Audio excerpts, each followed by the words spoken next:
আসসালামু আলাইকুম সবাইকে। আজকে আমরা এসএসসি গণিত বইয়ের অধ্যায় 5 অর্থাৎ এক চলক বিশিষ্ট সমীকরণের অনুশীলনী 5.1 15 থেকে 18 নম্বর প্রশ্নের সমাধান করব। তো তুমি এগুলো হচ্ছে আবার কি মানে এগুলো গাণিতিক রূপ না, মানে হচ্ছে তুমি এগুলো গাণিতিক বাক্য তৈরি করতে হবে, আমাদেরকে সমীকরণ তৈরি করতে হবে, তার উপরে যে আমরা সমাধান করতে পারবো। ঠিক আছে? তো এখন এই অঙ্কগুলো যখন তুমি করতে যাবে, ঠিক আছে, এই জন্য হচ্ছে তোমাকে চলক কিন্তু একটা ধরতে হবে, মানে তুমি কোনোভাবেই চলক দুইটা ধরতে পারবা না। যেমন আমাদের নিয়ে 15 নাম্বার, তোমরা অবশ্যই বই নিয়ে বুঝিবা। আমি বইয়ের মধ্যে প্রশ্নগুলো পড়তেছি, তোমরা বই নিয়ে বসলে তখন তো আমি যখন প্রশ্ন পড়বো প্রশ্নের সাথে তোমরা মিলাই কাজ করতে পারবা। তাহলে প্রথমে আমাদেরকে যখন বলছে একটি সংখ্যা, মানে প্রথমে 15 নম্বর প্রশ্ন বলছে একটি সংখ্যা অপর একটি সংখ্যা 2 ভাগের 5 গুণ। একটি সংখ্যা অপর একটি সংখ্যা 2 ভাগের 5 গুণ। বলছে সংখ্যা দুটির সমষ্টি 98, সংখ্যা দুটি নির্ণয় করো। এখন দুইটা সংখ্যা, এখন তুমি মনে করবে যে দুইটা সংখ্যা, একটাকে এক্স ধরি একটাকে ওয়াই ধরি, এটা করা যাবে না। তোমাকে একটা সংখ্যার মানে চলক ধরতে হবে, একটা সংখ্যা দুইটাই কাজ করতে হবে। এখানে আমাকে বলছে কি একটি সংখ্যা অপর একটি সংখ্যা 2 ভাগের 5 গুণ। এই জায়গায় হচ্ছে আমাদের মেইন লজিক। ঠিক আছে, আমরা এখানে প্রথমে কি করবো, লিখবো 15 নাম্বার আমরা লিখবো, মনে করি প্রথম সংখ্যাটি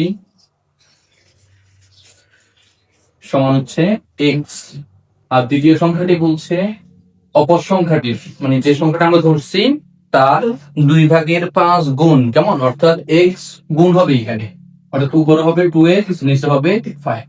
ঠিক আছে, এটা আশা করি তোমরা বুঝছো। এরপর আমাদের তো বললো সংখ্যা দুটির সমষ্টি 98, অর্থাৎ দুইটাকে যোগ করলে আমরা কত পাবো? 98 পাবো।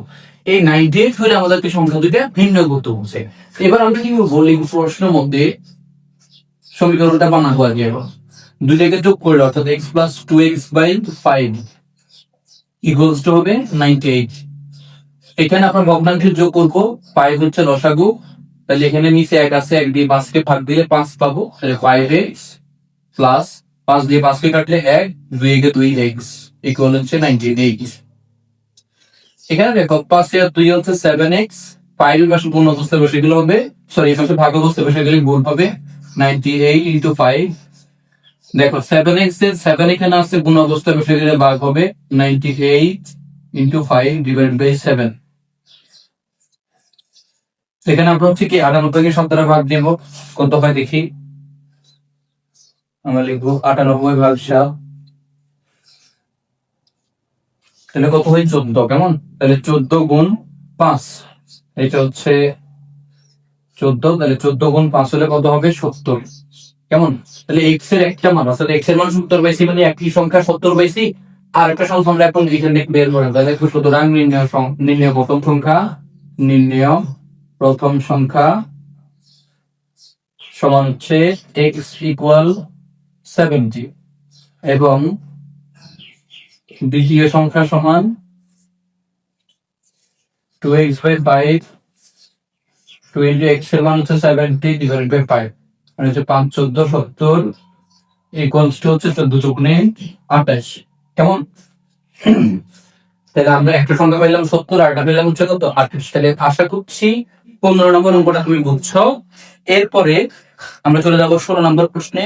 16 নম্বর প্রশ্নে বলছে কি একটি প্রকৃত ভগ্নাংশের লব হরের অন্তর 1, অর্থাৎ একটি প্রকৃত ভগ্নাংশে, সাধারণত আমরা প্রকৃত ভগ্নাংশ বলি যে ভগ্নাংশের পর বড় লব ছোট, যে ভগ্নাংশের কি পর বড় লব ছোট তাকে আমরা প্রকৃত ভগ্নাংশ বলি। এখন আমাদের বলছে হর ও লবের অন্তর হচ্ছে -1, সরি 1। এখন আমরা এই জন্য এখানে কি করব, প্রথমেই হরকে ধরে নিব, যেহেতু হর বড়। আমরা জানি বিয়োগ, যেহেতু অন্তর বলছে এখানে 1, তাহলে বিয়োগ করার সময় বড়টাকে আগে রাখতে হয়, ছোটটাকে পরে রাখতে হয়। তাহলে আমরা এখন লিখবো 16 নম্বরে, প্রথম আমরা হরকে ধরে নিব, মনে করি ভগ্নাংশটির হর সমান হচ্ছে x, এটা আমি ধরে দিলাম। এখন সাপোজ তোমার হর হচ্ছে x আর মনে করো লব হচ্ছে y, লব হচ্ছে কি y, কথাটা বুঝো। হর হচ্ছে x, লব হচ্ছে কি y, এটা মনে করতেছ। এখন এটা মনে করলে তোমার হরের থেকে লব বাদ দিলে কত হবে? 1 হবে। এটাই তো আমাদের লজিক্যাল কথা, এখানে এটাই। যে তোমার হর ও লব বিয়োগ করলে কত হবে 1 হবে। যেহেতু বড় হরকে আমরা আগে রাখছি মাইনাস ওয়াই ইকুয়ালস টু 1, তারপরে এখানে এক্স ইকুয়ালস টু হচ্ছে সরি এক্স ইকুয়ালস টু না, মাইনাস ওয়াই ইকুয়ালস টু হচ্ছে এক্স এর পাশে প্লাস হবে, সেগুলো হবে মাইনাস, মাইনাসের কারণে ওই পাশে চিহ্নগুলো পরিবর্তন হবে, ওয়াই ইকুয়ালস টু হচ্ছে এক্স মাইনাস ওয়ান, যেটা মাইনাস ছিল ওটা প্লাস হয়ে গেছে, যেটা প্লাস ছিল ওটা মাইনাস হয়ে গেছে। তাহলে আমরা দুইটাকে অর্থাৎ হর এবং লব দুইটাকে আমরা এক্স এর মাধ্যমে প্রকাশ করতে হবে, ঠিক আছে। এই জন্য আমরা এখানে এক্স এর মাধ্যমে প্রকাশ করলাম, কত পেলাম আমাদের এখানে যে ওয়াই এর মান অর্থাৎ লবের মান এক্স মাইনাস ওয়ান আসলো, তাহলে আমরা ভগ্নাংশটির লব লিখবো সমান হচ্ছে এক্স মাইনাস ওয়ান।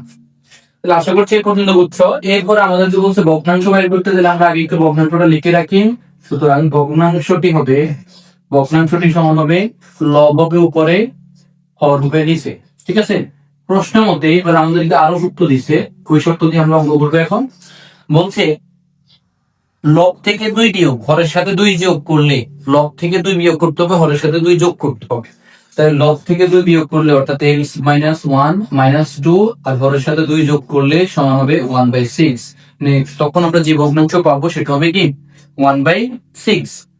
এবার আমরা এখানে ক্যালকুলেশন করবো, উপরে হচ্ছে এক্স মাইনাস 3, নিচে হচ্ছে এক্স প্লাস 2 ইকুয়ালস টু হচ্ছে 1/6। ক্যালকুলেশন করলে হবে 6x, কোনায় কোনায় গুণ করবো আর কি। তাহলে মাইনাস 318 আর এখানে হচ্ছে এক্স থেকে এক্স প্লাস 2, এক্স গুলো দিয়ে পাশে নিয়ে আসবো আর হর গুলোকে পাশে নিয়ে মানে সংখ্যাগুলোকে পাশে নিয়ে যাবো। এক্স মাইনাস হচ্ছে এক্স, এখানে মাইনাস হচ্ছে 6x মাইনাস এক্স, আর এখানে 18 আছে মাইনাস পাশে গেলে হবে প্লাস, এখানে হচ্ছে 5x equals to 20, x equals to 20 divided by হচ্ছে 5, সুতরাং x ইকুয়ালস টু হচ্ছে 4, কাটাকাটি করলে 4 আসবে। কেমন? এখন আমরা যদি ভগ্নাংশটি পাইতে চাই, তুমি এবার বাকিটা পারবো, তুমি রিয়ালাইজ করতে পারতেছো কিন্তু, ঠিক আছে। এই জন্য আমরা কি করবো, x এর জায়গায় হচ্ছে এই যে 4 বসাই দিব, তাহলে ভগ্নাংশ পেয়ে যাবো। আমরা লিখবো সুতরাং ভগ্নাংশটি সমান 4 মাইনাস 1 ডিভাইডেড বাই 4, তাহলে হচ্ছে 3/4। তাহলে আমরা ভগ্নাংশটি পাইলাম কত 3/4। তাহলে আশা করছি 16 নম্বর প্রশ্ন বুঝছো। এবার চলে যাবো আমরা 17 নম্বর প্রশ্ন। বলছে কি 2 অঙ্ক বিশিষ্ট একটি সংখ্যা, 2 অঙ্ক বিশিষ্ট সংখ্যা মানে কি, অর্থাৎ যে সংখ্যার মধ্যে মাত্র 2টা অঙ্ক থাকবে তাকে 2 অঙ্ক বিশিষ্ট সংখ্যা বলে। আমি আবারও তোমাদেরকে বলছি, যে সংখ্যার মধ্যে মাত্র 2টা অঙ্ক থাকে তাদেরকে বলা হয় কি 2 অঙ্ক বিশিষ্ট সংখ্যা। তাহলে 17 দেখলাম আমরা 17 নম্বর, যেমন এই যে 17 থেকে 2 অঙ্ক বিশিষ্ট সংখ্যা, 17 একটা কি 2 অঙ্ক বিশিষ্ট সংখ্যা, যেখানে 7 হচ্ছে একক স্থানীয় অঙ্ক আর 1 হচ্ছে দশক স্থানীয় অঙ্ক। তাহলে এখানে আমরা প্রথমে লিখতে হবে, মনে করি যেহেতু একক স্থানীয় আর হচ্ছে দশক স্থানীয়, আমরা লিখবো মনে করি একক স্থানীয় অঙ্ক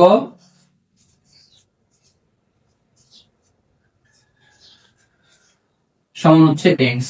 একক স্থানীয় অঙ্ক কত এক্স। তাহলে একক স্থানীয় অঙ্ক এক্স হলে আমাদের যে প্রশ্নটা বলছে কি 2 অঙ্ক বিশিষ্ট একটি সংখ্যার অঙ্কদ্বয়ের সমষ্টি 9, অর্থাৎ দুইটাকে যোগ করলে হবে কত 9। এখন একটাকে যদি আমি এক্স করি আর একটাকে মনে মনে যদি আমি ওয়াই ধরি, মানে এটা হচ্ছে তুমি মনে করবা, মনে ধরবা বা রাফে এই কাজটা করবা, তুমি কিন্তু চলক একটার মাধ্যমে প্রকাশ করতে হবে, কিন্তু তুমি হচ্ছে ধরে নিবা, ধরো একটা এক্স একটা ওয়াই, তাহলে দুইটাকে যোগ করলে কত হবে 9, তাহলে ওয়াই ইকুয়ালস টু হচ্ছে 9 মাইনাস এক্স। তাহলে আমাদের দশক স্থানীয় অঙ্ক কত হবে, দশক স্থানীয় অঙ্ক হবে 9 মাইনাস এক্স।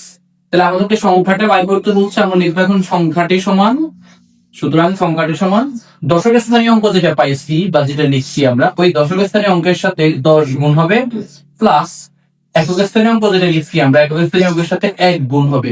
তাহলে এটাকে গুণ করলে 9 10 90 মাইনাস এখানে হবে 10x প্লাস হচ্ছে এখানে ক্যালকুলেট করলে 90 মাইনাস 9x। এবার পরবর্তীতে আমাদের প্রশ্ন বললো কি অঙ্ক দুটি স্থান বিনিময় করলে যে সংখ্যা পাওয়া যাবে, মানে অঙ্ক দুইটা তখন স্থান বিনিময় করবে, অর্থাৎ দশকের স্থানটা যাবে এককে, এককেরটা যাবে দশকে। যখন এই দশকেরটা এককে বা এককেরটা দশকে যাবে, তখন আমাদেরকে বললো কি মানে স্থান বিনিময় মানে হচ্ছে এটা, যে সংখ্যা পাওয়া যাবে তা প্রদত্ত সংখ্যা বলতে, মানে প্রদত্ত যে সংখ্যাটা এখানে দেওয়া আছে এটা থেকে 45 কম। তো লজিকটা এবার বুঝো, বলছে কি প্রশ্নের মধ্যে অঙ্কদ্বয় স্থান বিনিময় করবে। স্থান বিনিময় মানে কি, 9 - 6 যাবে হচ্ছে এককের পরে, অর্থাৎ 9 - 6 ইন্টু 1 প্লাস এই যে এককেরটা যাবে দশকে, অর্থাৎ x ইন্টু 10 ইকুয়ালস টু যে সংখ্যা পাবো সেটা বর্তমান সংখ্যা যেটা, এটা থেকে 45 কম হবে, অর্থাৎ 90 - 9x - 45, অর্থাৎ 45 কম হবে। ঠিক আছে, এবার দেখো এখানে হবে 9 কে 9 minus x into x plus এখানে হবে 10x ইকুয়ালস টু 90 থেকে 45 গেলে হবে 45 মাইনাস 9x। দেখো এবার এখানে x হচ্ছে কয়টা, 9 তে x হচ্ছে প্লাস, ঠিক আছে, ওই যে 10টা থেকে গেলে আর 9টা থেকে প্লাস, 9 হচ্ছে এই পাশে প্লাস হয়ে গেলে মাইনাস হবে, মাইনাস 9 এই পাশে আসলে হবে প্লাস 9x, আর 9 তো পাশে পাল্টে দিব 45 মাইনাস 9। এরপর একটু খেয়াল করো, এখানে 9 আর 9 হচ্ছে 18x, আর এখানে 45 থেকে 9 গেলে হবে 36x ইকুয়ালস টু হচ্ছে 36 ভাগ হচ্ছে 18 সমান 2। সুতরাং আমরা x এর মান পাইলাম। এবার x এর মান আমরা এই যে সংখ্যাটা এখানে বসাই দিলে আমরা সংখ্যাটা পেয়ে যাব। আর না হলে আমরা একটা কাজ করতে পারবো, সেটা হচ্ছে এখানে একক স্থানীয় মান হচ্ছে 2, দশক স্থানীয় হবে 7, তাহলে হচ্ছে দেন তোমার এখানে 2 অর্থাৎ সংখ্যাটা হবে 5। ঠিক আছে, আমরা একটু দেখি আসলে কেমন হয়। সুতরাং নির্ণয় সংখ্যাটি সমান, আমরা যদি সংখ্যাটা আগে ক্যালকুলেট করে রাখছি 90 মাইনাস 9x, তাহলে 90 মাইনাস 9 ইন্টু 2, 90 মাইনাস 18 72, তাহলে 72 হচ্ছে আমাদের এখানে সংখ্যাটা। ঠিক আছে, আচ্ছা এরপরে 18 নম্বর প্রশ্ন বলছে 2 অঙ্ক বিশিষ্ট একটি সংখ্যার দশক স্থানীয় অঙ্ক একক স্থানীয় অঙ্কের দ্বিগুণ, অর্থাৎ দশক স্থানীয় অঙ্ক যেটা সেটা একক স্থানীয় অঙ্কের দ্বিগুণ। তাহলে আমরা প্রথমে একক স্থানীয় অঙ্কটা ধরে নিব। প্রথমে আমরা লিখবো 18 নম্বরে, মনে করি একক স্থানীয় অঙ্ক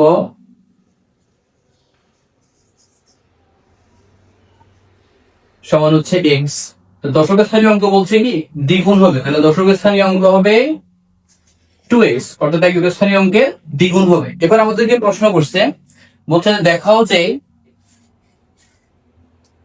সংখ্যাটি হচ্ছে অঙ্কদ্বয় সমষ্টির দ্বিগুণ, অর্থাৎ সংখ্যাটা যেটা পাবো ওই সংখ্যাটা হচ্ছে অঙ্কদ্বয় সমষ্টির দ্বিগুণ। তাহলে আমরা লিখবো সুতরাং সংখ্যাটি সমান হচ্ছে, যেহেতু এখানে আমাদের দশকের সাথে কি হবে, 10 গুণ হবে 2x ইন্টু 10, আর এককের সাথে হচ্ছে 1 গুণ হবে x ইন্টু 1, তাহলে হচ্ছে 10 দুগুণে 20 যোগ হচ্ছে এখানে x থেকে x, তাহলে হবে 21x। তাহলে এটা হচ্ছে আমাদের সংখ্যা। এবার বলছে অঙ্কদ্বয়ের সমষ্টি কত গুণ, 7 গুণ হবে, তাহলে অঙ্কদ্বয়ের সমষ্টি কি হবে x প্লাস 2x, তাহলে আমরা লিখবো সুতরাং অঙ্কদ্বয়ের সমষ্টি সমান হচ্ছে x প্লাস 2x, তাহলে ইকুয়ালস টু হচ্ছে 3x। তাহলে এটা হচ্ছে সমষ্টি আর এটা হচ্ছে পুরা সংখ্যা। এখন আমাদেরকে বলছে সুতরাং সংখ্যাটি অঙ্কদ্বয়ের